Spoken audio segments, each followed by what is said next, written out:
আজকে সেই জাতি, সেই মুসলমান, সেই জাতি, সেই কোরআন, সেই হাদিস, সেই রাসূল, সেই আল্লাহ সব ঠিক আছে, কিবলা ঠিক আছে, কাবা ঠিক আছে, কোরআন ঠিক আছে, ইসলাম ঠিক আছে, দ্বীন ঠিক আছে, কালেমা ঠিক আছে, নামাজ ঠিক আছে, রোজাও ঠিক আছে, হজ ঠিক আছে, সব 1400 বছর আগে অরিজিনাল সবই কিছু আছে।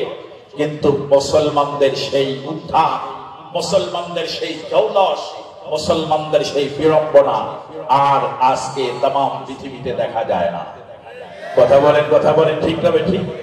সম্মানিত শুধু খুব ভালো করে বুঝবেন, একটি জাতি, একটি গোষ্ঠী, একটি জাতির একটি গোষ্ঠী স্বাধীনতা অর্জন করা যে যতটুকু গুরুত্ব, তার চেয়েও বেশি গুরুত্ব হলো স্বাধীনতা টিকিয়ে রাখা। একটি জাতি, একটি গোষ্ঠীর, একটি দেশে স্বাধীনতা অর্জন করা যে পরিমাণ গুরুত্ব, তার চেয়ে বেশি গুরুত্ব হলো স্বাধীনতা টিকিয়ে রাখা। কারণ যদি তার স্বাধীনতা টিকে রাখতে না পারে, তাহলে এই জাতিকে স্বাধীন করতে যত রক্ত ব্যয় হয়েছে, যত মানুষের জীবন দিতে হয়েছে, যত ধন সম্পদ নষ্ট হয়েছে, যত ঘর বাড়ি বিধ্বস্ত হয়েছে, এই সবগুলোই বৃথা যায়। কথা বলেন ঠিক না ঠিক? ঠিক এই জন্যই तमाम পৃথিবীর সকল দেশে স্বাধীনতা অর্জন করেছে যে দেশগুলো, সে দেশগুলো তাদের স্বাধীনতাকে অক্ষুণ্ণ রাখার জন্য तमाम পৃথিবীর সব রাষ্ট্রে, সব দেশে স্বাধীনতার অতন্ত্র প্রহরী লক্ষ কোটি কোটি টাকা তাদের পিছনে খরচ করে স্বাধীনতার অতন্ত্র প্রহরী সেনাবাহিনী রিজার্ভ করে রাখা হয়। কথা বলেন ঠিক না ঠিক? কেন রিজার্ভ করে রাখা হয়? কেন রাখা হয়? এটার উদ্দেশ্য কি? এই যে আমাদের দেশের উপরে কেউ আক্রমণ করুক, এই জন্য আমরা রিজার্ভ করে রেখেছি, কেউ আক্রমণ করুক আর আমরা প্রতিহত করব, এই উদ্দেশ্য নয়। বরং আমার দেশের উপরে কেউ আক্রমণ করতে পারে। কথা বলেন ঠিক না? কেউ দেশের উপরে আক্রমণ করে এদেশের স্বাধীনতা, সার্বভৌমত্বকে নস্যাৎ করে দেওয়ার ষড়যন্ত্র যদি কেউ করে, তাহলে সেই ষড়যন্ত্রকে রুখে দেওয়ার জন্য আমাদের সেনাবাহিনী আছে। কথা বলেন ঠিক না ঠিক? বলেন সম্মানিত সুধী, ঠিক তদ্রূপ ইসলাম এবং মুসলমানদের বিজয়কে টিকে রাখার জন্য, ধরে রাখার জন্য প্রয়োজন ছিল একদল মরণ জয়ী মুজাহিদ। আমি বলি নাই, আল্লাহ রাসূল বলেছেন, নবীজি বলেন, আল জিহাদু মাউদিন ইলা ইয়াউমিল কিয়ামা লা ইয়াযালু তাইফাতুম মিন উম্মতি। আমার উম্মতের একটা দল সব সময় এমন থাকবে যারা হকের উপরে প্রতিষ্ঠিত থাকবে, যাদেরকে পৃথিবীর কোন বাতিল শক্তি তাদের পথ থেকে পদচ্যুত করতে পারবে না। আল্লাহর রাসূল বলেছেন, আল্লাহর পক্ষ থেকে তাদেরকে সাহায্য করা হবে, সাহায্য প্রাপ্ত হবে তারা।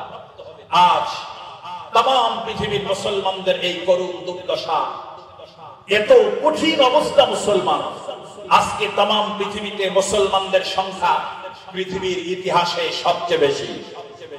আমার মনে হয় পৃথিবীর ইতিহাসে ইতিপূর্বে সংখ্যার দিক থেকে এত অধিক সংখ্যক মুসলমান পৃথিবীতে কখনোই ছিল না।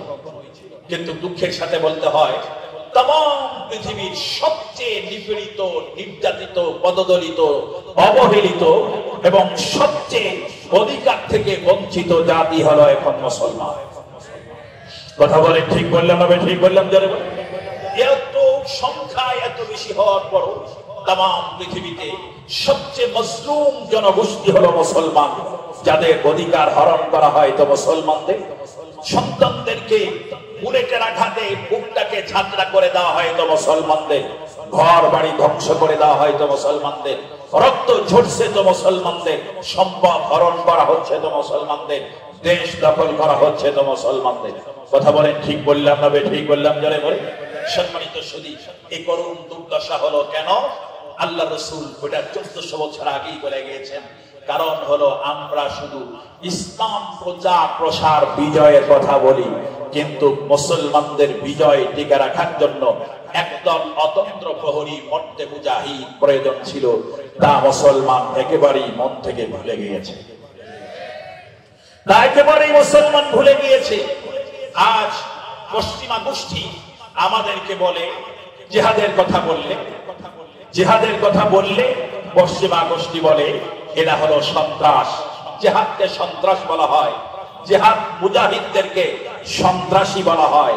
কথা বলেন ঠিক যাবে? ঠিক গেলে বলে জিহাদকে বলা হয় সন্ত্রাস, মুজাহিদদেরকে বলা হয় সন্ত্রাসী, আর যারা ইসলামকে বলা হয় সন্ত্রাসের ধর্ম। কথা বলেন, কথা ঠিক করলাম না? ঠিক করলাম। সম্মানিত সুধী, অথচ জিহাদ আর সন্ত্রাস এক নয়। জিহাদ আর সন্ত্রাস এক। কথা বলেন এক না। জিহাদ আর সন্ত্রাস কখনো এক নয়।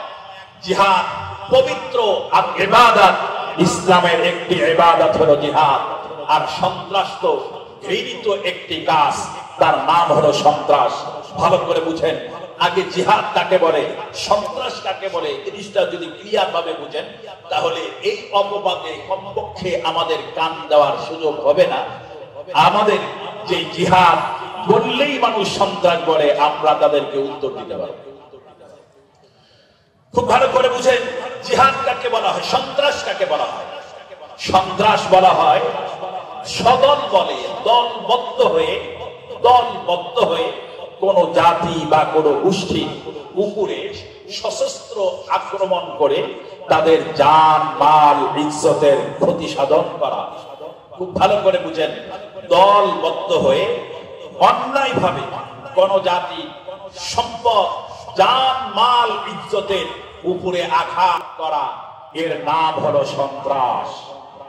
এই সন্ত্রাস ইসলাম কখনোই সমর্থন করে নাই, আজও সমর্থন করে না। কিয়ামত পর্যন্ত এই সন্ত্রাসকে ইসলাম কখনোই সমর্থন করে না। খুব ভালো করে বুঝবেন, দলবদ্ধ হয়ে সশস্ত্র ভাবে কোন দেশের উপরে, কোন জাতির উপরে তাদের ক্ষতি সাধন করার জন্য যে আক্রমণ করা হয় তাকে বলা হয় সন্ত্রাস। যেমন বর্তমানে এই ইউনিয়ন জোটবদ্ধ হয়ে ফিলিস্তিন, ইসরায়েল জোটবদ্ধ হয়ে আমেরিকা, ইউরোপের সমর্থন নিয়ে নিরস্ত্র ফিলিস্তিনের উপরে আক্রমণ করে সে দেশের ঘর বাড়ি, মানুষের যেই ক্ষতি সাধন করছে, এর নাম হলো সন্ত্রাস। এর নাম কি? আরো জোরে বলেন না, এর নাম কি? এর নাম হলো সন্ত্রাস। একটা দেশের স্বাধীনতা সার্বভৌমত্বের উপর আক্রমণ করে সে দেশের ভূমি দখল করা, জবরদখল করা, সে দেশের মানুষের জান-মাল ইজ্জতের ক্ষতি করা, এর নাম হলো সন্ত্রাস। এই সন্ত্রাসী করছে ইসরায়েল, এই সন্ত্রাস করছে আমেরিকা, এই সন্ত্রাস করছে ইউরোপ। কথা বলেন ঠিক না? ঠিক করে বলেন। আর এই সশস্ত্র সন্ত্রাসীদের সন্ত্রাসী কার্যক্রম বন্ধ করার জন্য যেই সংগ্রাম করা হয় তাকে বলা হয় জিহাদ ফি সাবিলিল্লাহ। ভালো করে বুঝেন, সন্ত্রাসী কার্যক্রম বন্ধ করার জন্য যেই সংগ্রাম করা হয় সেই সংগ্রামের নাম হলো জিহাদ। আর অবৈধভাবে কারো উপরে দলবদ্ধ হয়ে আক্রমণ করার নাম হলো সন্ত্রাস। সম্মানিত সুধী, ভালো করে বুঝবেন, জিহাদ থেকে আমরা অনেক দূরে সরে গিয়েছি। আমি আগেই বলেছি কেন, কারণ হলো আমরা শুধু আসান সহজ সুন্নত গুলো পালন করে, ইবাদত গুলো করে জান্নাতে যেতে আমরা চাই, কিন্তু আমরা কঠিন ইবাদতের বিনিময়ে জান্নাতে যাইতে আমাদের মনে চায় না। আল্লাহ কোরআনে ওইটাই বলেছেন। আল্লাহ বলেন, ইয়া আইয়ুহাল্লাযীনা আমানু কুতিবা আলাইকুমুল কিতাল ওয়া হুয়া কুরহুল লাকুম। হে ঈমানদারেরা, তোমাদের উপরে জিহাদ ফরজ করা হয়েছে, ওটা অথচ তোমাদের জন্য তা অপছন্দ হবে। মুসলমান ভাইরা আমার খুব ভালো করে বুঝবেন, জিহাদ কি, কেন জিহাদের ময়দানে মুসলমানদের অংশগ্রহণ করে আল্লাহ পাক রব্বুল আলামিন অংশগ্রহণ করাকে ফরজ করে দিলেন। এই কথাটা বুঝতে হলে প্রথমে আগে আমাকে বুঝতে হবে আমার জীবনের টার্গেট আর লক্ষ্য উদ্দেশ্য কি। জীবনের লক্ষ্য উদ্দেশ্য টার্গেট যদি আমরা না বুঝি, তাহলে জিহাদের ময়দানে আমাদের জন্য অবতীর্ণ হওয়া সহজ নয়। জিহাদের এই আমলটা আমাদের জন্য করা, জিহাদের ময়দানে ঝাঁপিয়ে পড়া কখনোই সহজ হবে না। খুব ভালো করে বুঝবেন, হুঙ্কার দেওয়ার নাম, কিছু হুঙ্কার দিয়ে কিছু তাকবীর দিয়ে এইটা করার নাম কিন্তু জিহাদ না। জিহাদ বলা হয় আল্লাহর দ্বীনকে আল্লাহর জমিনে প্রতিষ্ঠিত করার জন্য সশস্ত্র সংগ্রাম করার নাম হলো জিহাদ। কথা বলেন, কথা ঠিক না বেঠিক? জোরে বলেন। এই কথাটা বুঝার জন্য আগে আমাকে বুঝতে হবে আমার জীবনের টার্গেট কি, লক্ষ্য কি, উদ্দেশ্য কি, কেন আল্লাহ পাক আমাকে দুনিয়ার ভিতরে পাঠাইলেন, আমি পৃথিবীর ভিতরে কেন আসলাম, আমার জীবনের লক্ষ্য কি, উদ্দেশ্য কি।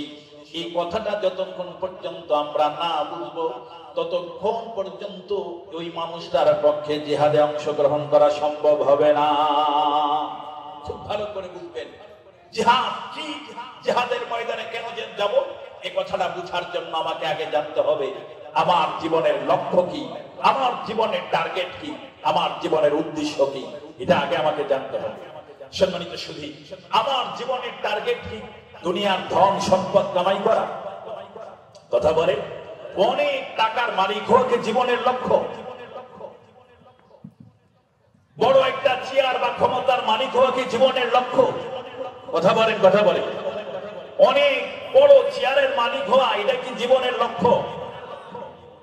সুন্দর ঘর বাড়ি নির্মাণ করা কি জীবনের লক্ষ্য? ভালো করে বুঝবেন। যদি বলেন হুজুর অনেক ধন সম্পদ কামাই করলে কোন মানুষ যদি করে তাহলে সেই সফল, ওইটাকে যদি বলা হয় জীবনের সফল, জীবনের সফলতা। আর যদি বলা হয় অনেক ধন সম্পদ কামাই করাই জীবনের লক্ষ্য, তাহলে আমি বলবো এটাই যদি জীবনের লক্ষ্য হয় তাহলে এই পৃথিবীর সবচেয়ে বড় সফল ব্যক্তি বলতে হবে কারুনকে। কারুন যদি ধন সম্পদ কামাই করা, অনেক সম্পদের মালিক হওয়া যদি জীবনের সার্থকতা হয়, তাহলে তো দুনিয়ার সবচেয়ে বড় সার্থক, সবচেয়ে বড় সফল ব্যক্তি বলতে হবে কারুনকে। কারণ কারুন এত সম্পদের মালিক ছিলেন, কিতাবের ভিতরে লেখে কিয়ামত পর্যন্ত কারুনের সম্পদের সমপরিমাণ সম্পদের মালিক দুনিয়ার কেউ হতে পারবে না। মুসলমান বন্ধুরা আমার খুব ভালো করে বুঝেন, আপনারা বলেন তো দেখি কারুন দুনিয়ার ভিতরে সফল হয়েছিল? কথা বলেন, কারুন দুনিয়ার ভিতরে সফল না? মুসলমান, কারুন দুনিয়ার ভিতরে সফল হইতে পারে নাই, বরং মানুষের ঘরে জন্ম নিয়েও কারণ মানুষ হইতে পারে নাই। মানব জাতির এক কলঙ্কের নাম হলো কারুন। কথা বলেন, কথা ঠিক বললাম না ঠিক বললাম? জোরে বলেন। যদি মনে করেন অনেক বড় চেয়ার আর ক্ষমতার মালিক হইলে মানুষটা সফল হয়, তাই যদি হয় তাহলে এই পৃথিবীর সবচেয়ে বড় সফল মানুষের তালিকায় নমরুদের নাম এক নম্বরে থাকার কথা। কারণ নমরুদ ছোটখাটো কোনো চেয়ারের মালিক ছিল না, ছোটখাটো কোনো রাষ্ট্রপতি ছিলেন না, বরং নমরুদ তাম পৃথিবী 4 জন শাসন করেছে, তার মধ্যে একজন হলো নমরুদ। গোটা পৃথিবী শাসন করেছে, একেবারে যেখান থেকে সূর্য ওঠে আর যেখানে ডোবে, উত্তর থেকে নিয়ে দক্ষিণ পর্যন্ত তাম পৃথিবীর ভিতরে একচ্ছত্র শাসন ব্যবস্থা কায়েম করেছিল নমরুদ। অবস্থাটা এমন ছিল, প্রভাব প্রতিপত্তি এত ছিল যে নিজেকে শেষ পর্যন্ত খোদার দাবি করেছিল, আর দুনিয়ার জনগণগুলো পর্যন্ত তাকে খোদা বলে মেনে নিয়েছিল। মুসলমান খুব ভালো করে বুঝবেন, সাধারণ কোন নেতা নয়, বরং এমন প্রভাব প্রতিপত্তিওয়ালা নেতা। তাম পৃথিবীর ভিতরে নমরুদের বিরুদ্ধে স্লোগান দেওয়ার মতো কোন মানুষ তখন পৃথিবীর ভিতরে ছিল না। কথা বলেন, কথা ঠিক বললাম না ঠিক বললাম? জোরে বলেন। এত বড় চেয়ারের মালিক যে কারুন, যে নমরুদ ছিল, বলুন তো দেখি সেই নমরুদ বুঝি দুনিয়ার ভিতরে সফল হয়েছে? কথা বলেন, সফল হয়েছে? না, নমরুদ সফল হয় নাই। এত বড় চেয়ারের মালিক হওয়ার পরও সফল হয় নাই। বুঝা গেল ক্ষমতার ভিতরও মানব জীবনের সফলতা নাই। খুব ভালো করে বুঝবেন। যদি বলেন যে না, সুন্দর ডুপ্লেক্স বাড়ি গাড়ি হইলে লোকটা বড় সফল, আমি বলবো তাহলে তো পৃথিবীর সবচেয়ে সফল ব্যক্তি হবে সাদ্দাত। সাদ্দাত তো জান্নাত তৈরি করেছিল দুনিয়াতে, আজ পর্যন্ত পৃথিবীতে সাদ্দাতের তৈরি জান্নাতের মতো বাড়ি পৃথিবীতে কেউ বানাইতে পারে নাই। আপনারা বলুন তো দেখি, সাদ্দাত পৃথিবীর সফল ব্যক্তি? আরো জোরে বলেন, সফল ব্যক্তি না? তাহলে বুঝা গেল ক্ষমতাও আমার জীবনের লক্ষ্য আর উদ্দেশ্য নয় ধন সম্পদ, আমার জীবনের লক্ষ্য আর উদ্দেশ্য নয় ভোগবিলাসিতা, এটাও আমার জীবনের লক্ষ্য আর উদ্দেশ্য নয়। আমার জীবনের লক্ষ্য কি, উদ্দেশ্য কি, সফলতা কোথায়? আল্লাহ বলেন ওমান যুহজিহা আনিন নার ওয়া উদখিলাল জান্নাতা ফাকাদ ফাজ, যে জাহান্নাম থেকে বাঁচলো আর জান্নাতের মালিক হয়ে গেল, আল্লাহ পাক বলেন সেই হলো দুনিয়ার সফল ব্যক্তি। সুবহানাল্লাহ বলেন, আরো জোরে বলেন না সুবহানাল্লাহ। সম্মানিত সুধী, আমার জীবনের টার্গেট লক্ষ্য আমি নির্ণয় করি নাই, আমি নির্ধারণ করে নেই, করে দিয়েছেন কে? আরো জোরে বলেন কে? দুনিয়ার কোন মানুষ নির্ধারণ করে দেয় নাই, রব্বে কারীম নির্ধারণ করে দিয়েছে। এ দুনিয়ার মানুষ, তোমার জীবনের সফলতা হলো তুমি যদি জাহান্নাম থেকে বেঁচে জান্নাতের মালিক হতে পারো, তাহলেই তোমার জীবন সার্থক। তুমি একজন সফল ব্যক্তি, তুমি একজন সফল মানুষ। কথা বলেন, কথা বলেন, ঠিক যাবে, ঠিক যাবে। সম্মানিত সুধী, এই কথাটা মনে রাখবেন, এই কথাটা মনে রাখা দরকার। আমার জীবনের সফলতা হলো জাহান্নাম থেকে বেঁচে জান্নাতের মালিক হওয়া। সম্মানিত সুধী, এবার বুঝেন, আমার টার্গেট হলো এখান থেকে, মনে করেন আপনাদের এই গ্রামের কেশরহাট, এই কেশরহাট থেকে আপনি যাবেন ঢাকায়, এটা হলো টার্গেট। আমার টার্গেট হলো আমি ঢাকা সোনারগাঁ হোটেলে যাব, মনে করে এটা হলো আমার টার্গেট। এখন এখানে যাওয়ার তিনটা পথ আছে। একটা হলো আপনি বাই এয়ারে যেতে পারেন, বিমান যোগে যেতে পারেন, 1 ঘন্টা সময় লাগবে। আর একটা হলো আপনি গাড়ি যোগে যেতে পারেন, এই রাজপথে যেতে পারেন, তাহলে আপনার 6 থেকে 7 ঘন্টা সময় লাগবে। আর একটা পথ আছে, তা হলো আপনি পায়ে হেঁটেও যেতে পারেন, সেখানে সময় লাগবে 10 থেকে 12 দিন। সম্মানিত সুধী, আপনার টার্গেট তো পৌঁছা, আপনার সামনে অপশন দেওয়া হয়েছে 3টা। একটা হলো 15 দিন লাগবে, আর একটা 1 ঘন্টা লাগবে, আর একটাতে 6 ঘন্টা লাগবে। বলুন তো দেখি, বুদ্ধিমান মানুষ হলে কোনটা গ্রহণ করবে? কথা বলেন। আপনাকে অপশন দেওয়া হয়েছে, আপনি যেটা গ্রহণ করবেন সে পথেই আপনি চলে যাবেন।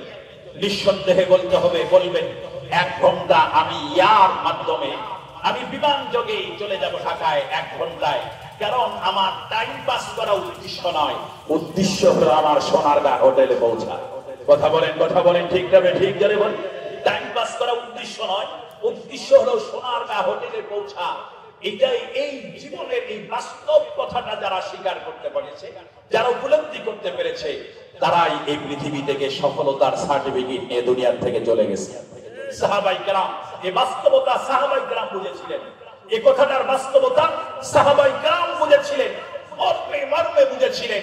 এই জন্য সাহাবায়ে কেরামের সামনে যখন জিহাদের ডাক আসে, তো সাহাবায়ে কেরাম নিজের মায়া, সন্তানের মায়া, স্ত্রীর মায়া, সব মায়া ত্যাগ করে জিহাদের ময়দানে ঝাঁপিয়ে পড়েছেন। আর যুদ্ধ করতে করতে শহীদ হয়েছেন, আল্লাহর জান্নাতের মালিক হয়ে গেছেন। খুব ভালো করে বলবেন, বিশ্বনবী বলেছেন আল জিহাদ মুখতাসার তারিকুল জান্নাহ। বিশ্বনবী বলেন জান্নাতে যাওয়ার অনেক পথ আছে, তার ভিতরে সবচেয়ে সহজ এবং সংক্ষিপ্ত পথ হলো জিহাদ ফি সাবিলিল্লাহ। সুবহানাল্লাহ বলেন, আর জোরে বলেন না সুবহানাল্লাহ। আমার কথা না, বিশ্বনবী হাদিস শরীফের মধ্যে আছে এক রাখালের কথা। এক ছাগলের রাখাল নবীজির কাছে এসে মুসলমান হলেন, কালেমা পড়লেন, মুসলমান হয়ে গেলেন। লম্বা ইতিহাস আমি বলবো। মুসলমান হওয়ার পরে নবীজি কে জিজ্ঞাসা করলেন, ইয়া রাসূলুল্লাহ, এখন আমি কি করব, আমার কাজ কি? আল্লাহ রাসূল বললেন, এখন তো নামাজের সময় না, তোমাকে নামাজ পড়তে বলবো। হজের সিজন না যে তোমাকে হজ করতে বলবো। এখন তো রোজারও সিজন না, তোমাকে রোজা রাখতে বলবো। জিকির করার টাইম নাই যে তোমাকে জিকির করতে বলবো। দান সাদকা করার এখন সুযোগ নাই, তোমার কাছে নাই, এই জন্য দান সাদকাও করতে পারবা না। আল্লাহ রাসূল বললেন, তবে হ্যাঁ, এখন একটা ইবাদত বর্তমান এখন চলতেছে, তুমি ইচ্ছা করলে এই ইবাদতে শামিল হয়ে যেতে পারো। মুসলমান ভাইরা রে আমার, রাখাল জিজ্ঞেস করলেন, ইয়া রাসূলুল্লাহ, কোন ইবাদতের ভিতরে শামিল হওয়ার কথা আপনি আমাকে বলেন। আল্লাহর পয়গম্বর বললেন, জিহাদ ফি সাবিলিল্লাহ। এখন যুদ্ধ চলতেছে, তুমি ইচ্ছা করলে যুদ্ধের ময়দানে অংশগ্রহণ করতে পারো। সাহাবী জিজ্ঞেস করলেন, পয়গম্বর, আমি যদি যুদ্ধের ময়দানে অংশগ্রহণ করি তার কি লাভ হবে? আল্লাহর পয়গম্বর বলেন, যদি শহীদ হয়ে যেতে পারো, শাহাদাত শহীদ হইতে দেরি হবে, আল্লাহর জান্নাতের মালিক হইতে তোমার দেরি হবে না। সাহাবী সবে মাত্র কালেমা পড়ে ঈমান এনেছেন, মুসলমান হয়েছেন, এক ওয়াক্ত নামাজ পড়ার খোশ নসিব তার হয় নাই, একটা রোজা রাখার ভাগ্য তার হয় নাই, একবার কোরআনে কারীমের তেলাওয়াত করার সুযোগ তার হয় নাই, দান সাদকা করার সুযোগ তার হয় নাই। মাত্র কালেমা পড়ে মুসলমান হলেন, জিহাদের ময়দানে অংশগ্রহণ করলেন। জিহাদ করতে করতে আল্লাহর পয়গম্বরের নতুন সাহাবী দুনিয়া থেকে চলে গেলেন, শহীদ হয়ে গেলেন। যুদ্ধ যখন শেষ হয়ে গেছে, সাহাবায়ে কেরাম শহীদদের লাশগুলো যখন শনাক্ত করে করে দাফন করতেছিলেন, একটা লাশ কেউ চিনতে পায় না।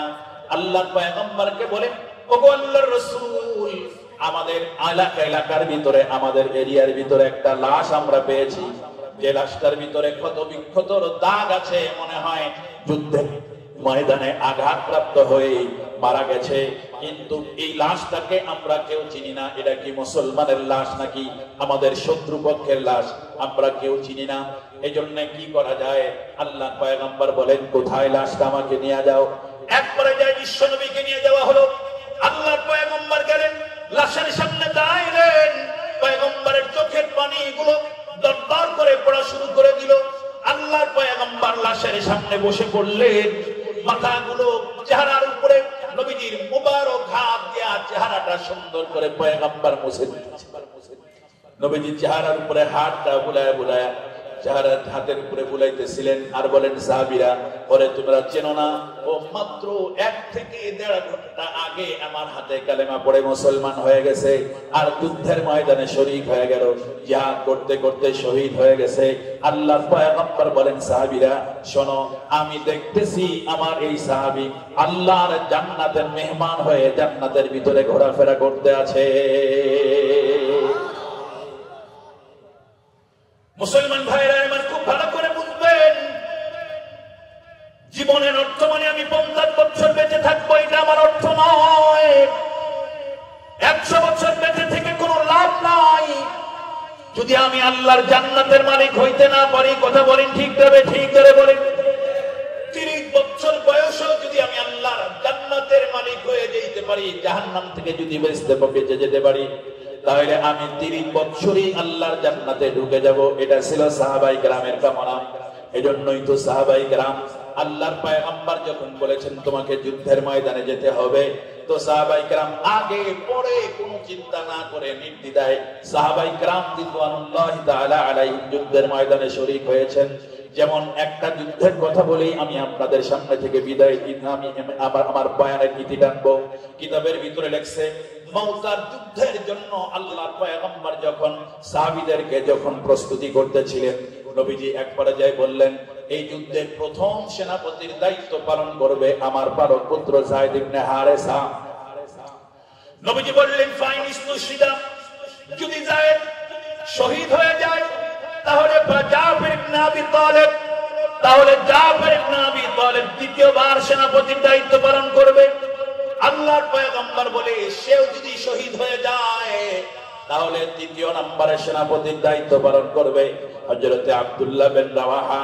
বিশ্বনবী বলেন, সেও যদি শহীদ হয়ে যায় তাহলে তোমরা তোমাদের ভিতরে পরামর্শ করে চতুর্থ আরেকজনকে সেনাপতি নিযুক্ত করবে। আল্লাহর পয়গম্বর স্বাভাবিক তো যে কোনো যুদ্ধে যাওয়ার সময় নবীজি একজন সেনাপতির নাম ঘোষণা করেন, কিন্তু এই যুদ্ধে যাওয়ার জন্য পয়গম্বর তিনজন সেনাপতির নাম ঘোষণা করলেন এবং নবীজি বললেন, যদি শহীদ হয়ে যায় তাহলে অমক, যদি শহীদ হয়ে যায় অমক। সাহাবায়ে কেরাম 100 ভাগের ভিতরে 100 ভাগ শিওর ছিলেন এই তিনজন জিহাদের ময়দানে অংশগ্রহণ করে তারা নিশ্চিত শহীদ হয়ে যাবেন। ও মুসলমান, এজন্য আল্লাহর পয়গম্বর শুধু এতটুকু বললেন না, নবীজি আবার এদেরকে বললেন, যাও তোমরা তোমাদের পরিবারের কাছ থেকে, তোমরা তিনজন তোমাদের পরিবারের কাছ থেকে বিদায় নিয়ে আসো।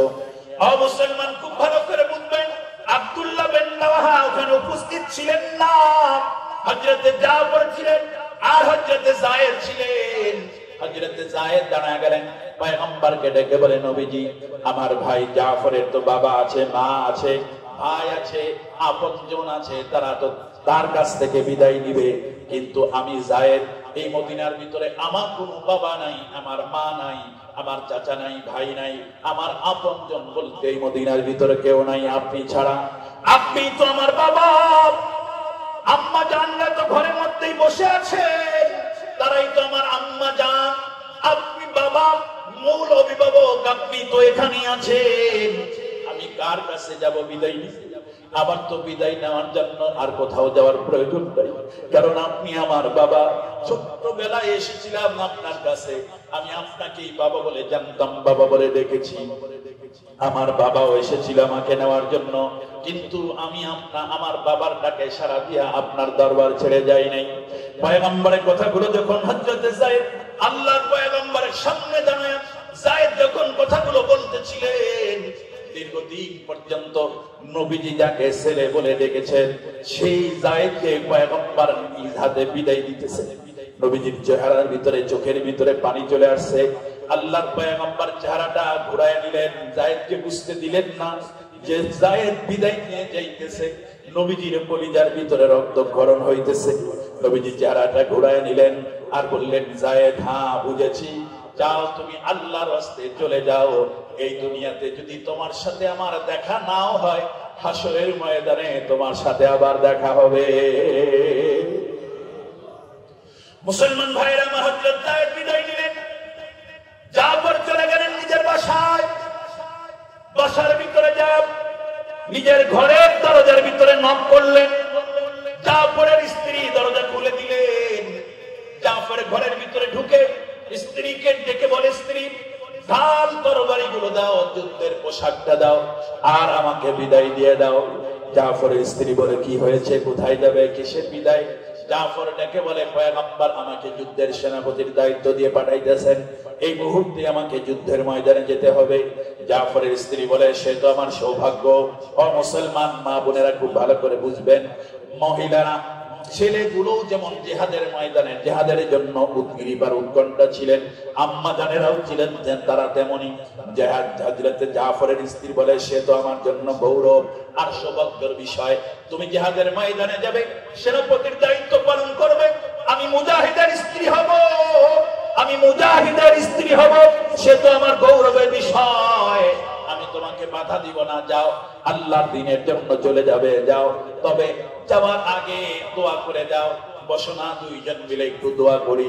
আল্লাহর দ্বীনের পথে বের হওয়ার আগে দোয়া করলে দোয়া কবুল হয়। বসো না, দুইজনে মিলে একটু দোয়া করি। হযরত জাফর বললেন, ঠিক আছে, দোয়া করি।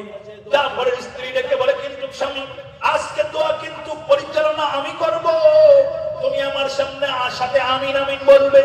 জাফর বললেন, ঠিক আছে, দোয়া তুমি করো, আমি তোমার সাথে আমিন আমিন বলবো। হযরত জাফরের স্ত্রী দোয়া করতেছিলেন। এক পর্যায়ে জাফরের স্ত্রী দোয়ার মাঝে বলতেছিলেন, আল্লাহ, আমার স্বামী জাফরকে যেই যুদ্ধের ময়দানে যাইতেছে, আল্লাহ, এই যুদ্ধে তুমি আমার স্বামীকে বিজয় করে দিও, মুসলমানদের তুমি বিজয় দান করো। বলতেছিলেন আর বলতেছেন, আল্লাহ, যেভাবে সুস্থ শরীর নিয়ে, দেহ নিয়ে আমার স্বামী আমার ঘর থেকে চলে গেল, আবার যুদ্ধ যখন শেষ হয়ে যাবে, তাকে এমন সুস্থ সবল আবার আমার ঘরের ভিতরে ফিরে দিও। মুসলমান ভাইয়ের, আমার দোয়াটা যখন করতেছেন, আল্লাহ, আমার স্বামী যেভাবে সুস্থভাবে চলে গেল, সুস্থভাবে আবার ফেরত দিও। জাফর দোয়া ছেড়ে দিলেন, হাতটা ছেড়ে দিলেন। তরবারির আঘাত, তরবারির অপর পিঠ দিয়া স্ত্রীর হাতের উপরে মৃদু আঘাত করে স্ত্রীকে ডেকে বলে, প্রাণের স্ত্রী, উল্টা দোয়া করো না, তোমার দোয়া কবুল হবে না, এবং দোয়া আল্লাহর দরবারে কবুল হবে না। স্ত্রী বলে, কি দোয়া করলাম, কোন দোয়া কবুল হবে না? স্বামী ডেকে বলে, ওই যে তুমি বললা আমাকে আবার সুস্থভাবে ঘরের ভিতরে ফিরে নিয়ে আসতে, বলে, হ্যাঁ, কেন কবুল হবে না? জাফর ডেকে বলে, প্রাণের স্ত্রী, তুমি কি জানো না আল্লাহর পয়গম্বর এই যুদ্ধের ময়দানে আমাকে দ্বিতীয় সেনাপতি হিসেবে নবীজি নাম ঘোষণা করেছেন, আমার পরে আরেকজন সেনাপতির নাম ঘোষণা করেছেন। নবীজির কথার মর্ম কি তুমি বুঝো না? তার মানে এই যুদ্ধের ময়দানে গেলে আমি নিশ্চিত শহীদ হয়ে যাব। এই যুদ্ধের ময়দানে নিশ্চিত আমি শহীদ হয়ে যাব, আমি আর কখনো ফেরত আসতে পারবো না, তোমার সাথে আর কোনোদিন দেখা হবে না। জাফর ডেকে বলে, আর কোনোদিন তোমার সাথে দেখা হবে না, তরবারিটা দাও, আর জীবনের বিদায় তুমি আমাকে দিয়ে দাও। স্ত্রী হিসাবে যতটুকু প্রাপ্য তোমার ছিল, আমি স্বামী হিসেবে ততটুকু তোমার প্রাপ্য তোমাকে দিতে পারি নাই, এই জন্য আল্লাহর হস্তে ক্ষমা করে দিও। মুসলমান বন্ধুরা, আমার কথাটা বলার সঙ্গে সঙ্গে অবস্থার পরিবর্তন হয়ে গেল।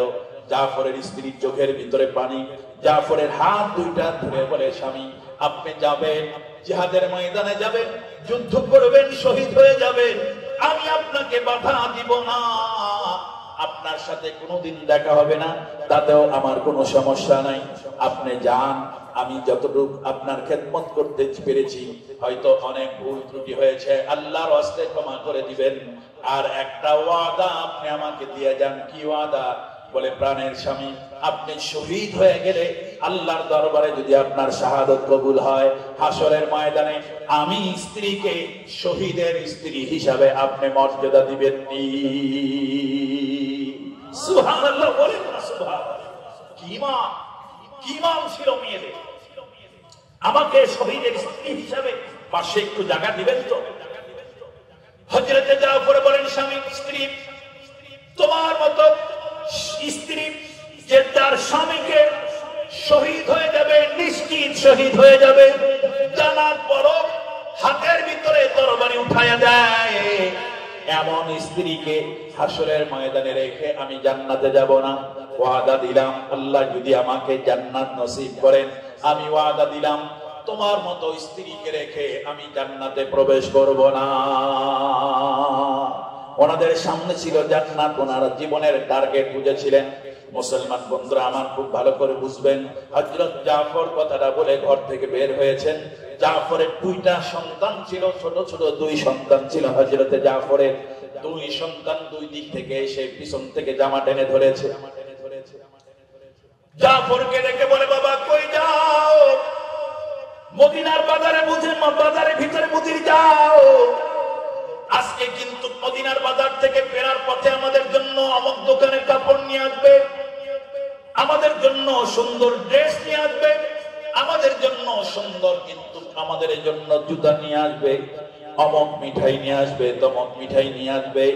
সন্তানরা বাবা যখন কোথাও যায়, সন্তানরা বাবার কাছে যে আবদার গুলো করে, জাফরের দুই সন্তান জাফরের কাছে আবদার করতেছে, বাবা তুমি বুঝি মদিনার বাজারের ভিতরে যাইতেছো, মদিনার বাজার থেকে আসার সময় এগুলা নিয়ে আসবে। জাফর দুই সন্তানের দিকে তাকায় আছে, জাফর দুই সন্তানের দিকে তাকায় আছে, কলিজার টুকরা দুই সন্তান, নিষ্পাপ সন্তান, নিষ্পাপ সন্তান, ওরা বুঝে না জাফর যেমন বাজারে যাইতেছে, যে বাজার থেকে আর জিন্দেগিতে কোনোদিন তার বাবা আর কোনোদিন মদিনার ভিতরে ফিরবে। এই কথাটা দুই সন্তান বুঝে না। জাফর চিন্তা করতেছেন, হাই এই নিষ্পাপ কলিজার টুকরা দুইটা সন্তানকে রেখে আমি যাইতেছি, কি করে আমি ওদেরকে বুঝাইবো বাবা আমি এমন বাজারে যাই যে বাজার থেকে আর কোনোদিন আমার ফেরা হবে না, আমি যখন চলে যাব আমার সন্তানরা এভাবেই তো আরেকজন কার কাছে যাবে, কার কাছে আবদার করবে। হযরতে জাফরের কথাগুলো স্মরণ হয়েছে, জাফরের চোখের পানিগুলো টপ টপ করে পড়তে আছে।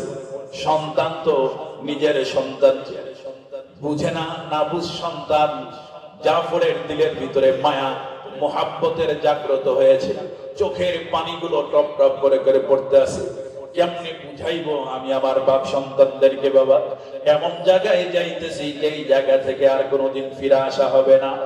জাফর নিজেকে আর সামাল দিতে পারছিলেন না, চোখের পানিগুলো যেন বেয়ে বেয়ে পড়তে আছে। এমন মুহূর্তে জাফরের দিলের ভিতরে জাগ্রত হয়ে গেল, জাফরের অন্তরের ভিতরে আল্লাহর কোরআনের আয়াত একটা জাগ্রত হয়ে গেল।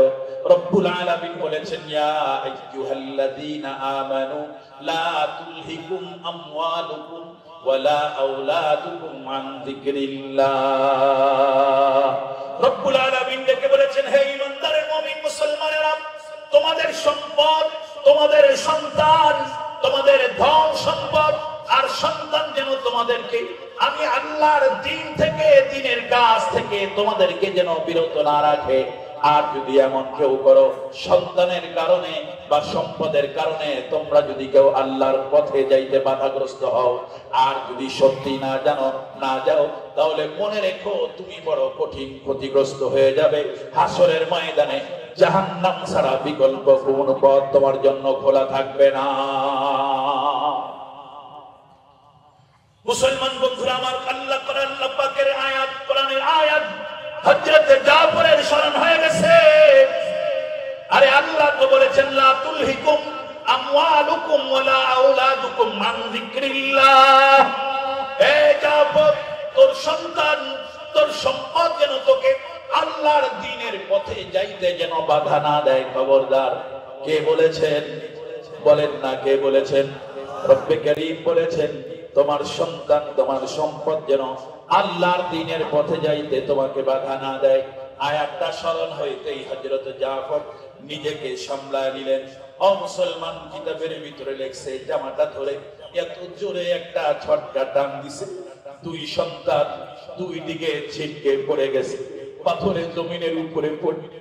সন্তানগুলো চিৎকার করে কাঁদে আর বলে, বাবা মদিনার বাজার থেকে আমাদের জন্য জামা আনবে না, ড্রেস এনে দিবে না, আমাদের সওদা আমাদের জন্য এনে দিবে না বললেই তো হতো। তা না বলে কেন তুমি আমাদের পাথরের এই পাথর কুচি পাথরের ভিতরে আমাদেরকে এইভাবে ফেলায় দিয়ে এইভাবে আমাদের ব্যথা দিয়ে।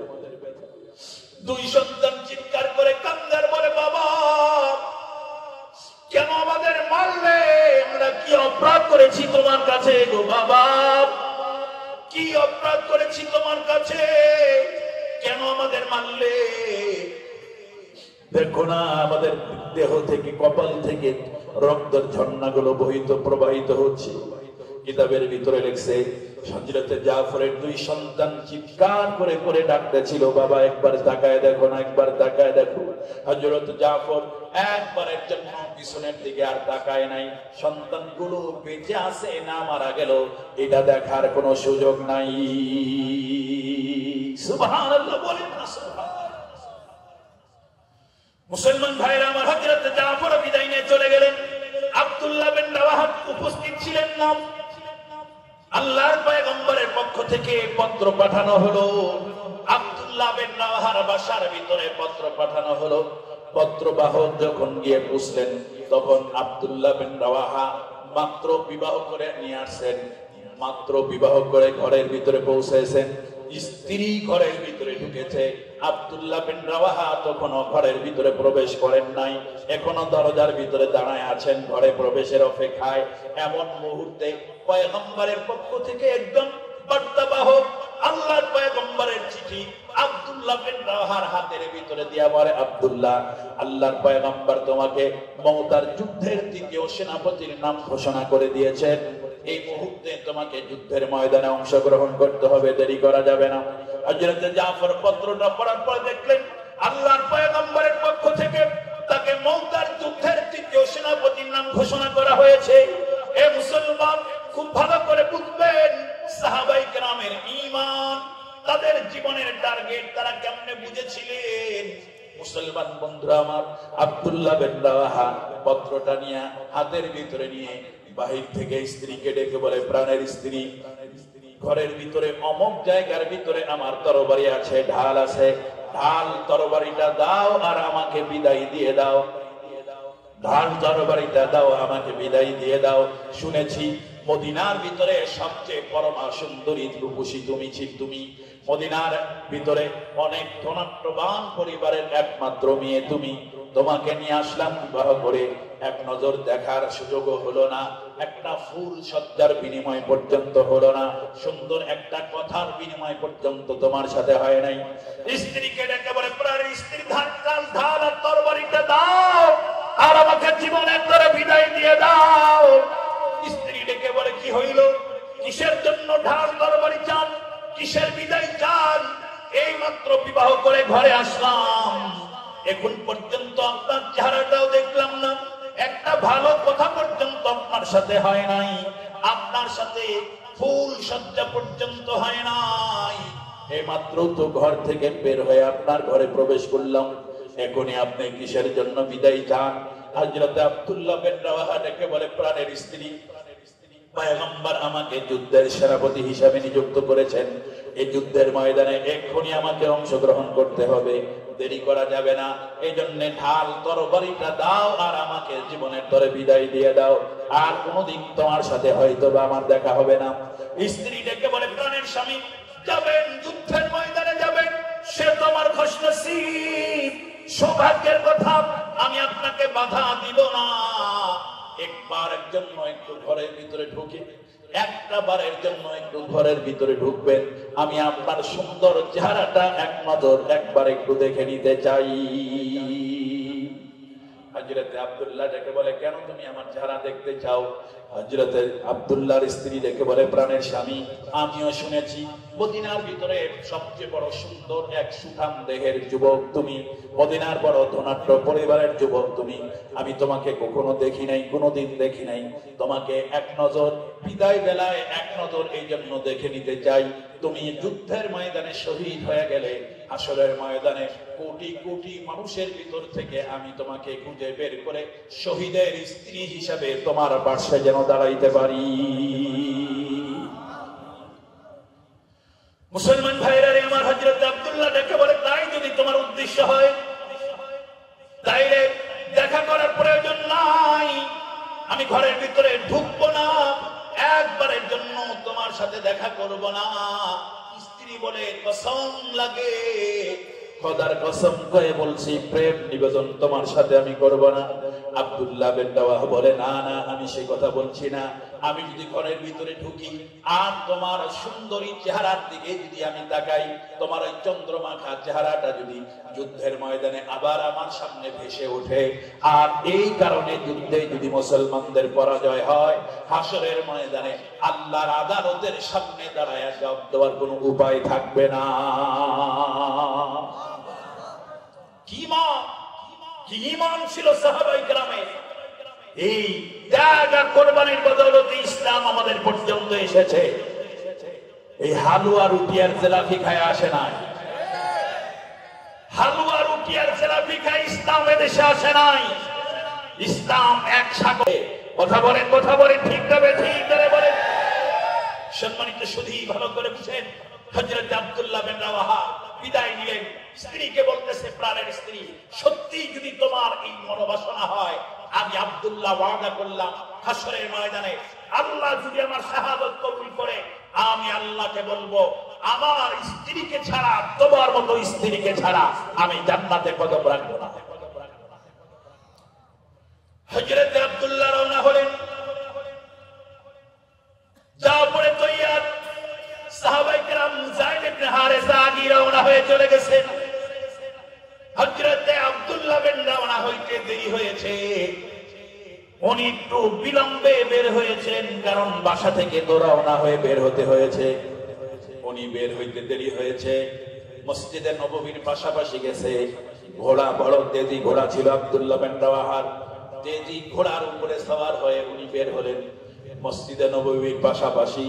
এমন মুহূর্তে মসজিদে নববীর ভিতরে হযরত বিলালের কণ্ঠে আযানের ধ্বনি ভেসে উঠল। বিলালের আযানের কণ্ঠ, আযানের ধ্বনি আব্দুল্লাহ বিন রাওয়াহার কর্ণকুহরের ভিতরে আওয়াজ লাগাইলো।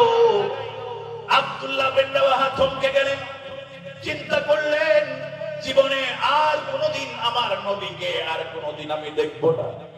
নবীর পিছনে নামাজ পড়ার এই সৌভাগ্য আর জীবনে কোনোদিন আমার হবে না। হযরত বিলালের আযানের ধ্বনি আর কোনোদিন আমি আব্দুল্লাহ বিন রাওয়াহা শুনবো না। যাইতেছি, আমার ঘোড়া বড় তেজি, আমি রাস্তার ভিতরে আমার বন্ধুদেরকে আমি ধরে নিতে পারবো। জীবনের শেষবারের মতো শেষ নামাজটা বিশ্ব নবীর পিছনে একটু পড়ে যাব। নবীজির চেহারাটা জীবনের শেষবারের মতো দেখে যাব। নবীজির চেহারাটা জীবনের শেষবারের মতো, পয়গম্বরের চেহারাটাও একটু দেখবো।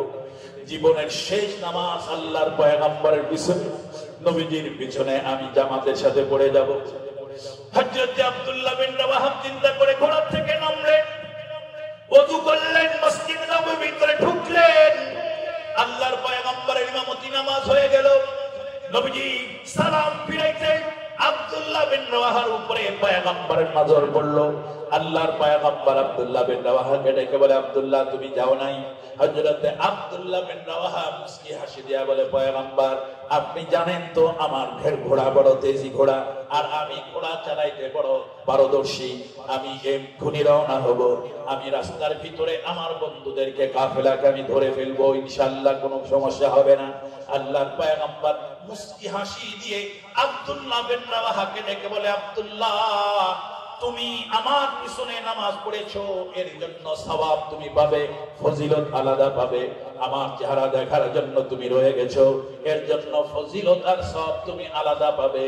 কিন্তু আমার হুকুম, জিহাদের ময়দানে যাইতে তোমার বন্ধুদের থেকে তুমি একটু দেরিতে বের হয়েছো, এই জন্য হাসরের ময়দানে জান্নাতের পথে তুমি তোমার বন্ধুদের থেকে 500 বছরের পথ পিছিয়ে গিয়েছো।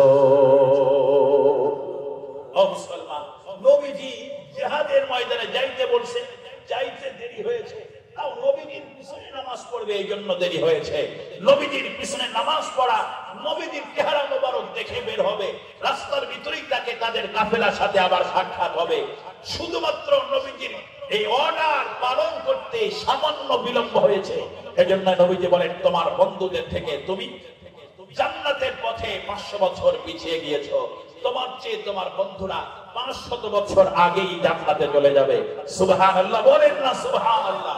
সম্মানিত সুধী, আজকে আমরা যারা জিহাদের নাম বললে নাক ছিটকায়, জিহাদের নাম বললে যারা সন্ত্রাস আর মৌলবাদের গন্ধ খুঁজে পান, তারা নামাজি হলেও, টুপিওয়ালা দাড়িওয়ালা হলেও ইমানদার হতে পারেন না।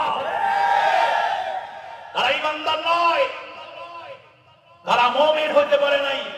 কারণ জিহাদ ফরজ, এটা কি আব্দুল রসুলের কথা? দুনিয়ার কোন মুফতি সাহেবের কথা? কথা বলেন কার কথা? আরো জোরে বলেন কার কথা? আল্লাহর কথা। আল্লাহ বলেছেন কুতিবা আলাইকুমুল কিতাল, তোমাদের জন্য যুদ্ধ করা ফরজ করে দিলাম আমি আল্লাহ। এই যুদ্ধ অস্বীকার করা যাবে? আরো জোরে বলেন অস্বীকার করা যাবে? এই জিহাদকে সন্ত্রাস বলা যাবে? কথা বলেন বলা যাবে? মৌলবাদ বলা যাবে না? মুসলমান ভালো করে বুঝেন, বিশ্বনবী মসজিদে নববীর ভিতরে বসা, মওকার প্রান্তরে যুদ্ধ শুরু হয়ে গেল। নবীজি বসে বসে সাহাবায়ে কেরামকে যুদ্ধের বর্ণনা দিতেছেন। কি সুবহানাল্লাহ বলেন না সুবহানাল্লাহ। কি আজীব কথা। মওকা থাকলো মদিনা থেকে কয়েকশো কিলোমিটার দূরে, প্রায় 1000-এরও বেশি কিলোমিটার দূরে, আর নবীজি মসজিদে নববীর ভিতরে বসে বসে যুদ্ধের বর্ণনা দিচ্ছিলেন। সাহাবায়ে কেরাম যারা যান নাই তাদের সামনে বসে বসে যুদ্ধের বর্ণনা দিতেছেন। বর্ণনা দিতে দিতে হঠাৎ করে এক সময় পয়গম্বরের চেহারা মলিন হয়ে গেল। আল্লাহর পয়গম্বরের চোখের পানিগুলো টপ টপ করে জমিনের ভিতরে পড়তে লাগলো। সাহাবায়ে কেরাম জিজ্ঞেস করলেন, নবীজি চেহারা মলিন হয়ে গেল, আপনার চেহারা থেকে পানি পড়তেছে, ঘটনা কি? আল্লাহর পয়গম্বর বলেন, যুদ্ধের ময়দানে প্রথম সেনাপতি আমার কলিজার টুকরা পালক পুত্র যায়েদ ইবনে হারেসা শহীদ হয়ে গেছে। বিশ্বনবী বলেন, এই তো দ্বিতীয়বারের মতো দ্বিতীয় সেনাপতি হযরতে জাফর আমার চাচাতো ভাই দ্বীনের ঝান্ডা হাতে নিলেন। দ্বীনের ঝান্ডাটা নিয়ে তিনিও শত্রুদের ভিতরে ঢুকে পড়লো। যুদ্ধ শুরু হয়ে গেছে, আবার ঘুমচান যুদ্ধ শুরু হয়ে গেল। ও মুসলমান, পয়গম্বরের চেহারা কিছুক্ষণ পর আবার মলিন হয়ে গেলেন। আল্লাহর পয়গম্বরের সাহাবীরা জিজ্ঞেস করেন, নবীজি এখন কি হলো? পয়গম্বর বলে, একজন পিছনের দিক থেকে এসে আমার জাফরের বাহুর উপরে, ডান বাহুর উপরে আঘাত করেছে। জাফরের ডান বাহুটা হাতটা কেটে জমিনে পড়ে গেছে। নবীজি বলেন, জাফর বাম হাতের দ্বারাই দ্বীনের পতাকা উঁচু করে রেখেছেন, এক হাত দিয়ে যুদ্ধ করছেন। নবীজি আবার চেহারাটা মলিন হয়ে, পয়গম্বর বলে, সাহাবীরা পিছনের দিক থেকে আরেক আল্লাহর দুশমন এসে আমার জাফরের বাম হাতের উপরে আঘাত করেছে, বাম হাতটাও কেটে পড়ে গেল। নবীজি বলেন, জাফর দ্বীনের পতাকা মাটিতে পড়তে দেয় নাই, নিজের মুখ দিয়া কামড়ায়া আল্লাহর দ্বীনের পতাকাকে সমুন্নত করে রেখে দিয়েছে। বিশ্বনবী বলেন, আর একজন এসে হযরত জাফরের গর্দানের উপরে আঘাত করলো। গর্দান দেহ থেকে বিচ্ছিন্ন হয়ে গেল। কিন্তু নবীজি বলেন আশ্চর্যের কথা হলো জাফরের দেহ থেকে এই গর্দানটা বিচ্ছিন্ন হয়ে গেছে। এই দেহ ছাড়া শুধু দেহটা, শুধু মাথাটা আল্লাহর দ্বীনের পতাকা কামড়ে ধরে উঁচু করে রেখে দিয়েছেন। এখনো পর্যন্ত দ্বীনের পতাকা মাটিতে পড়তে দেয় নাই। মুসলমান ভাইরা আমার, হযরত আল্লাহর পয়গম্বর বলেন এই তো আব্দুল্লাহ বিন রাওয়াহা আসেন। আব্দুল্লাহ বিন রাওয়াহা এসে দ্বীনের পতাকাটা ধরে টান দেয়, মাথা সহ উঠে আসে, পতাকা ছাড়ে না। জাফর চোখের পানি ছেড়ে দিয়া, আব্দুল্লাহ বিন রাওয়াহা চোখের পানি ছেড়ে দিয়া জাফরকে ডেকে বলে, ও ভাই জাফর, তুমি তো আল্লাহর দ্বীনের জন্য ডান হাত কেটে দিয়েছে, বাম হাত দিয়ে তুমি আল্লাহর দ্বীনের জন্য কাজ করলে, পতাকাটাকে সমুন্নত রাখলে, আমার বাম হাতটা কেটে দিল, তুমি তোমার জবান দিয়ে আল্লাহর দ্বীনের পতাকা উঁচু করে রাখলে, তোমার গর্দান কেটে দিয়েছে। হে ভাই জাফর, তুমি তো আল্লাহর জান্নাতের মেহমান হয়ে গেছো, আমাকেও একবারের মতো একটা সুযোগ দাও না, আমিও তোমার পথ ধরে জান্নাতের মেহমান হতে চাই, আমাকেও একবার সুযোগ দাও না, আমিও তোমার পথ ধরে আমিও জান্নাতে যেতে চাই, আমি তোমার ভাই আব্দুল্লাহ বিন রাওয়াহা। কথাটা বলে যখন পতাকার হাত ভিতরে হাত দিয়েছে, পতাকা হাতের সাথে উঠে আসছে, নবীজি বলেন আব্দুল্লাহ বিন রাওয়াহা ও বীরত্বতার সাথে যুদ্ধ করতে করতে সেও শহীদ হয়ে গেল। চতুর্থ নম্বরে সেনাপতি নিযুক্ত করা হলো হযরত খালিদ বিন ওয়ালিদকে। মুসলমান বন্ধুরা আমার, চতুর্থ সেনাপতিত্বে হযরত খালিদ বিন ওয়ালিদের নেতৃত্বে যুদ্ধে বিজয় আসলো, মুসলমানদের বিজয় হলো। মুসলমানরা এবার গনিমতের মাল নিয়ে বিজয় ভেসে মদিনার ভিতরে ফিরে আসতেছেন। ও মুসলমান সাহাবায়ে কেরাম, আল্লাহর পয়গম্বর ডেকে বললেন, সাহাবীরা চলো মদিনার বাইরে যাব। আমার সাহাবীরা বিজয় ভেসে মদিনার ভিতরে আসতেছে, যাবো, যাও, চলো যাই। সাহাবায়ে কেরামকে বিজয়ী এই সেনানীদেরকে অভ্যর্থনা জানানোর জন্য, তাদেরকে রিসিপশন করার জন্য সুস্বাগতম জানায় আমরা বরণ করে নিব। মুসলমান বন্ধুরা আমার, বিশ্বনবী চলে গেলেন, নিজেও গেলেন, সাহাবায়ে কেরাম গেলেন, সকল সাহাবীদের আত্মীয় স্বজন যারা যুদ্ধের ময়দানে শরীক হয়েছেন, তাদের আত্মীয় স্বজন যারা ছিল সকলেই চলে গেল। সাহাবীদেরকে রিসিপশন করে ইস্তেকবাল করার জন্য সবাই বের হলেন। মুসলমান কিতাবের ভিতরে লেখে সাহাবায়ে কেরাম যখন আসতেছিলেন, এক একজন যার যার বাবা ছেলেরা গেছে, বাবার হাত ধরে ধরে সব বাড়ির দিকে রওনা হয়ে গেল। ছোট্ট ছোট্ট মেয়েরা গেছে বাবার হাত ধরে, কেউ চাচার হাত ধরে, কেউ ভাইয়ের হাত ধরে, যার যে আত্মীয় আছে সকল আত্মীয়দের হাত ধরে সব সন্তানেরা বাসার দিকে রওনা হয়। ওই যে জাফরের দুই সন্তান, এই জাফরের দুই সন্তানও গেছে ইস্তেকবালের জন্য।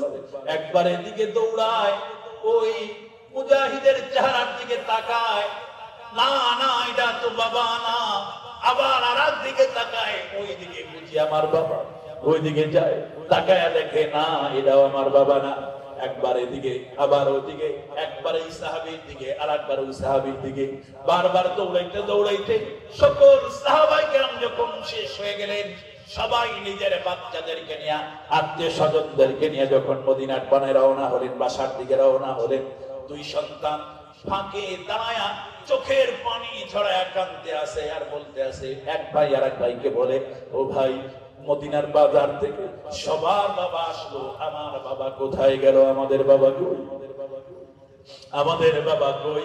সাহাবীকে জিজ্ঞেস করে, আঙ্কেল আমার বাবাকে দেখেন।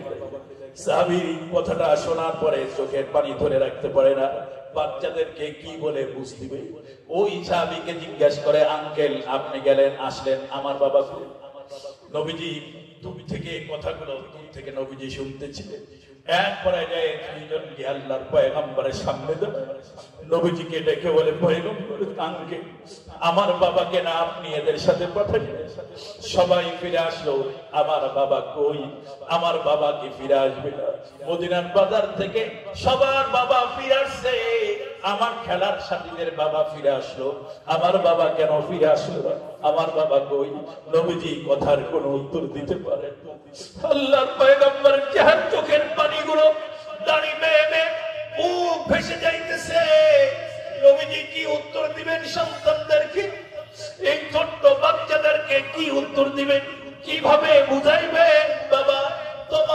এমন বাজারে গেছে যে বাজার থেকে আর কোনোদিন তোমার বাবা ফিরবে না।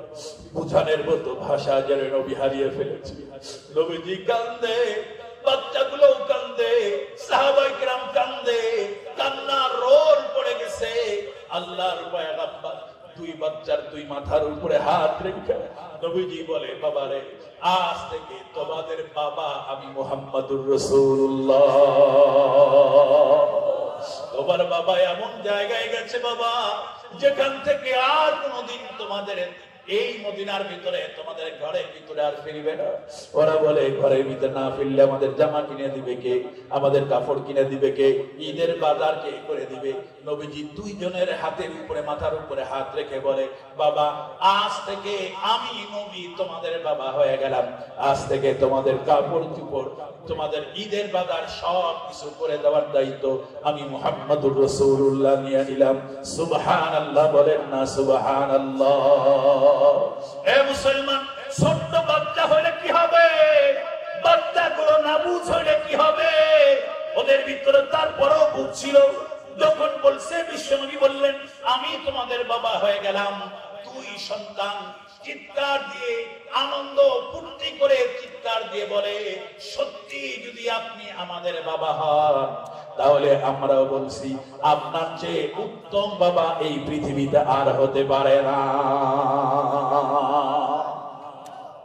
মুসলমান এভাবে এভাবে নিজেদেরকে কোরবানি দিয়ে তারপরে দ্বীন ইসলাম আমাদের পর্যন্ত এসেছে।